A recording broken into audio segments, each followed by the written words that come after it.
কিমান বেছি ভাল পোৱা থাকিলে এজন প্ৰেমিকে নিজৰ প্ৰেমিকাক মৃত্যুৰ পিছতো মানে বিয়া কৰাব পাৰে।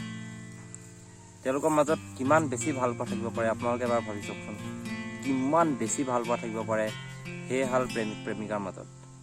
কিন্তু যিবিলাক আমি বিচাৰোঁ, যিবিলাকক লৈ কিছুমান বহুত বেছি আশা থাকে, সেইবিলাক কিজান ভগৱানে কেতিয়াও সেইবিলাক পূৰণ নকৰে। তেনেকুৱা হোৱা হ'লে তেওঁলোকৰ মাজত ইমান সঁচা ভাল পোৱা আছিল, তাৰ পাছতো জানো তেওঁলোকৰ এনেকুৱা হ'ব পাৰে? আপোনালোকে যিটো ঘটনাৰ ওপৰত কথা পাতিছোঁ বা যিটো ঘটনাৰ ওপৰত এই ভিডিঅ'টো বনাইছোঁ, আপোনালোকে সেই ঘটনাটো হয়তো চবেই গম পাইছে যে কি ধৰণে এজন প্ৰেমিকাৰ হৃদয়খন কি ধৰণে ধান কৰি ভগৱানে। ইয়াত ভগৱানকে দুখ দিব লাগিব, কাৰণ ছোৱালীজনীয়ে ল'ৰাজনক ইমান বেছি ভাল পাইছিল, ল'ৰাজনেও ছোৱালীজনীক ইমান বেছি ভাল পাইছিল, তাৰপিছতো ভগৱানে কিয় এনেকুৱা কৰিব লাগে? ভাল পোৱা বোলা বস্তুটো সঁচাকৈ বহুত শক্তিশালী।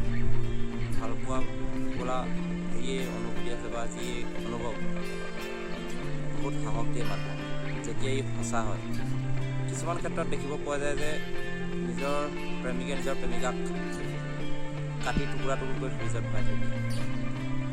আকৌ তেনে ক্ষেত্ৰতে এইখন পৃথিৱীতে আকৌ দেখিব পোৱা যায় যে নিজৰ প্ৰেমিকাৰ মৃত্যু হোৱাৰ পাছতো নিজৰ প্ৰেমিকে বিবাহ পাশত আবদ্ধ কৰে।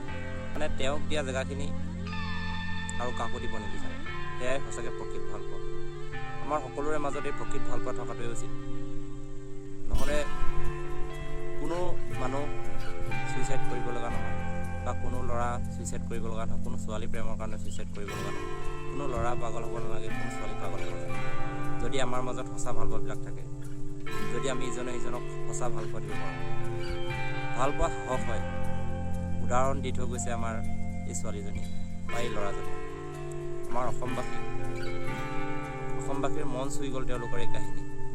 কিমান বেছি ভাল পোৱা থাকিব পাৰে তেওঁলোকৰ মাজত যে যিজনী ছোৱালী তেওঁৰ লাইফত নাই, যিজনী ছোৱালী তেওঁৰ জীৱনৰ পৰা ভগৱানে একেবাৰে কাঢ়ি লৈ গুচি গ'ল, অজান দেশলৈ গুচি গ'ল, এই ছোৱালীজনীকো ইমান মৰমেৰে আঁকোৱালি লৈছে।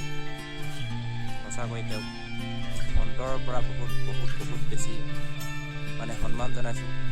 ভগৱানে তেওঁক বহুত বেছি সাহস দিয়ক, যাতে তেওঁ ভৱিষ্যত জীৱনটো তেওঁ ভালদৰে পাৰ হৈ তেওঁ সুখৰে পাৰ হয়। সেই ছোৱালীজনী নোপোৱাৰ দুখটো তেওঁ সদায় থাকি যাব। তো এয়াই সেইগৰাকী প্ৰেমিকাৰ আত্মাই যাতে চিৰশান্তি লাভ কৰে তাৰে কামনা কৰিছোঁ। আৰু সেইজন প্ৰেমিকক যাতে ভগৱানে বহুত বেছি সাহস দিয়ে তেওঁৰ ভৱিষ্যত জীৱনটোৰ কাৰণে, তাকে আশা কৰি আজি ভিডিঅ'টো সামৰিছোঁ। তো মই ভিডিঅ'বিলাক কিয় বনালোঁ, কেলৈ বনাম মই নাজানো, কিন্তু মোৰ মনত কিছুমান কথা সোধাই থাকে, সেইবিলাক আপোনালোকৰ লগত শ্বেয়াৰ কৰোঁ। আশা কৰোঁ আপোনালোকে ভাল পাব। তো ইমানে।